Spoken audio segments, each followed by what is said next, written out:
getting ready to go to an LPCO meeting. I'm back for my first day at work since breaking my arm. So I'm keeping an eye for when my husband says he's here to come pick me up.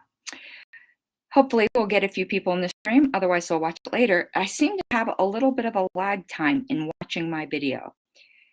Well, we shall see. Let me look at what wireless connection I'm on to make sure it is decent. No, it looks like I'm on a decent wireless. So you guys let me know. I see some of you have showed up. If you can let me know in chat if I'm lagging a bit. If I am, I'm sorry. I am trying to do this just prior to running to my LPCO meeting. Quick shameless grifting. Super chats are always welcome because you ain't getting this content anywhere else. However, let's just get right to it because I'm going to have to go at any minute. Remember the National Staffer, Terra DeSisto, who tried to claim to the members of Massachusetts that asking for a recall convention, which they are entitled to. I see Facebook user says a little bit of lag. I am so sorry. And this is not the Liberty Boudoir. This is just Restream. So the national staffer that said that recall petitions are aggression against the state board is on the Massachusetts board.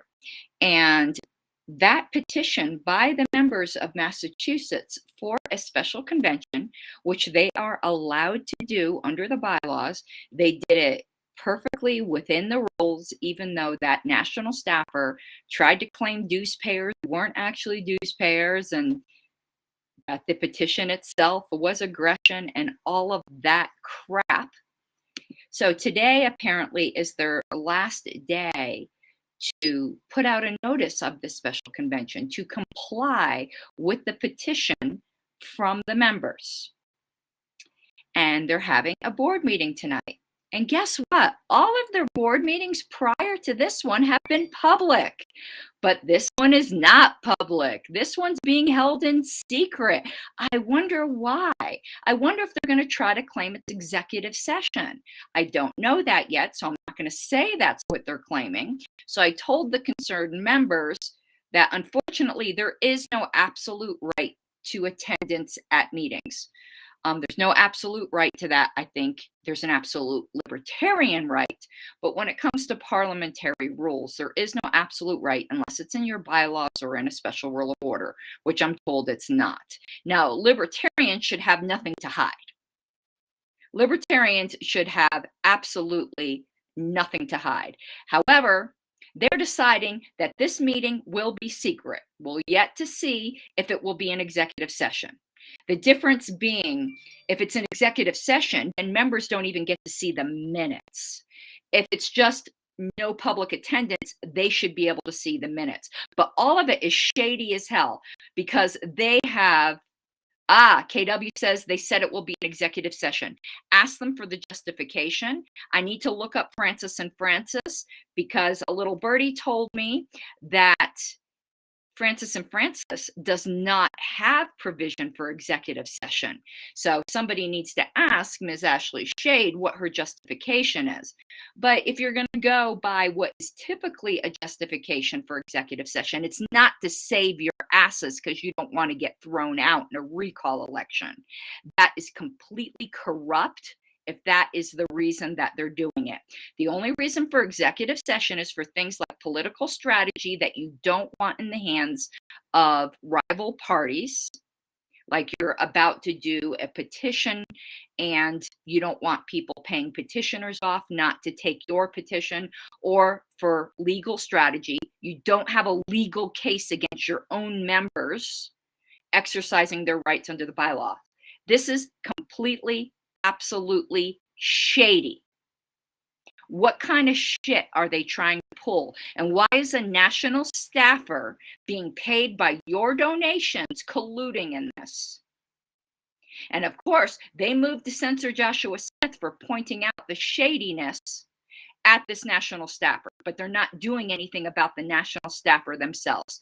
This is utterly ridiculous. The Libertarian Party has turned into the swamp we claim to hate, and this swamp needs to be drained in Reno.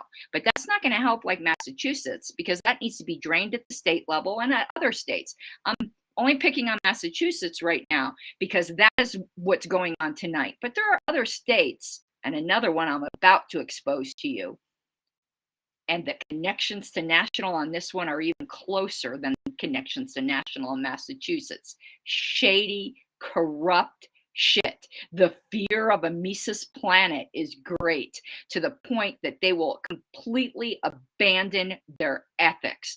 They are no better than the corrupt assholes that fucked over Ron Paul in the Republican convention.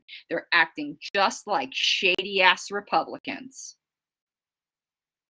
So if you guys, well, I guess they're electronic meetings, because I was going to tell you just to storm the meeting. But I would be complaining loudly and publicly and asking for the justification for this break from tradition. So it's just a break from customer tradition if they're only going to have the meeting in secret. If they are actually having it in executive session, they are completely, that is corrupt. That's not just shady, that's corrupt. If they're deciding to have a meeting that would normally be in public and private, but it's not an executive session, that's just shady. I wouldn't call it corrupt. So until I know all the details, I'm being very careful in what I'm calling it. But it's all anti-libertarian, authoritarian, title chasing, keep your seat at all costs bullshit. And it's being enabled by a national staffer. This is ridiculous. This is the corrupt ship that Whitney Bill U is running. So now I'm going to look through the comments here. You know, it won't let me scroll, and I missed some of the comments. Well, crap. Oh, here's the chat, I think. Never mind. I think I can see it here. All right. Yeah, let me pull this up here. I'm sorry, there's a tiny bit of lag. Oh, and Paul Lynch tells me 2 committee members still haven't received their links. Well, you know, I don't know what your rules require in that, but that could be a problem there too. But yeah, secret political meetings usually don't end up helping reduce the size and scope of government. That's what Kenneth Wallace says. But you know what it does? It helps protect your seats. That's what's going on here. Why are they so scared of their own members? This is ridiculous. But I don't have my copy of Francis and Francis with me, unfortunately. Oh, I think I have Kindle, though. I think I have it on Kindle. I just got to keep an eye on for when my ride's coming. I just got a text message. Let me make sure. 2 minutes out. So I'm not going to be able to tell you what Francis and Francis says right now, but I'll tell you later because I'm on my way to an LPCO meeting. Let me see the rest of them. Yeah, it is kind of funny that shady shit's going on with a party being chaired by someone with the last name of Shade, who I happen to like as a person. I don't like her as a political operative. Scott Gray says it always takes a super majority to enter executive session. The chair can't simply announce it will be executive session before a meeting starts. That is absolutely correct. Let me answer my phone. I think they're telling me they're outside. Hello? I see, but I'm in the middle of a live stream, so I'll come out in about 2 minutes. All right, bye-bye. Okay. No, that's true. Under Roberts, you can't just announce that something will be an executive session. That's not the prerogative of the chair. That's the prerogative of the body. Now, under Roberts, it only requires a majority to enter executive session, which I like to call secret session, so that people know exactly what it is. And all the authoritarians get driven crazy when you call it secret session. But that's what it is. I'm not doing it as a prerogative. I'm doing it to shock people, to remind them that what you are doing is out of view of the members, and you better make damn sure it's justified.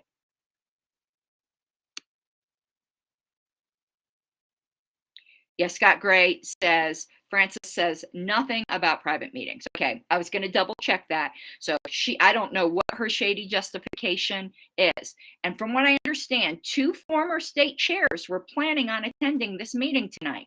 So they're not only locking out the members, they're locking out 2 former state chairs of Massachusetts. What do you have to hide, Ashley Shade? What do you have to hide, Tara DeSisto? I would call out the entire executive committee, but I don't know all of their names. If you want to put it in chat, I'll call out everybody because I'm not trying to single out those two. What the heck is going on? It's just like the LNC kept all of their discussions about my appeal for their removal of your duly elected secretary. They kept that secret from you. They kept their strategy regarding that secret from you, and you had every right to see it. And let me tell you, when the new LNC is seated, whether I'm on it or not, one of the first requests I'm going to make is to ask that LNC to release to the membership all of the discussions regarding my appeal, because in no way in hell did that qualify for secret session. Okay, what do you have to hide, Michael Burns? What do you have to hide, Jeremy Thompson? What do you have to hide, Derek Newhall? And if any of you people I named had nothing to do with keeping this secret, then it's incumbent upon you to call it out and make it public. Because for all I know, this is news to you guys too. What do you have to hide, Chris Crawford? And again, any of you people who didn't have anything to do with making this secret from the members, then it's up to you to call it out now that you know. The only person I know who's in on it, I believe, is actually Shade. Correct me if I'm wrong, who unilaterally said it's going to be secret. This is ridiculous that this is going on in the party of principle. Yeah, I got lectured by Ashley and another Massachusetts board member. I don't want to get the name wrong. I believe I know who it was from this list of names, but I don't want to misspeak about my bad think and my bad speak. Meanwhile, they're having secret sessions, but they're more worried about mean birds on Twitter. What do you think is more damaging to liberty? Leadership operating in, so Ashley hasn't said anything. Okay, so if it's not Ashley, I don't know how you guys found out it was executive or secret. I just found out right now. So I am operating on partial facts. Michael announced it for her. Thank you, Paul. So that's the, let me put this up here.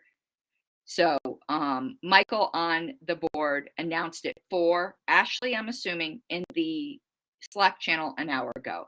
But I doubt he did that without her express permission. If he did, then it's incumbent upon her to take him to task.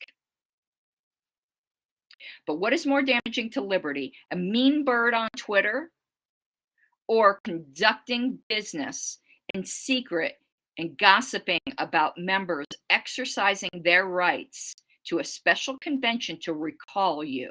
How shady is that?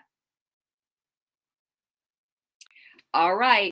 I'm glad you enjoyed this quick stream. If you did enjoy it, if you didn't, well, I'm glad you watched it anyway. I have to head outside now to go to the LPCO board meeting. And I'll talk to y'all later. Keep me posted as to what happens tonight. I would like to know if they relent on the secret session and do the right thing.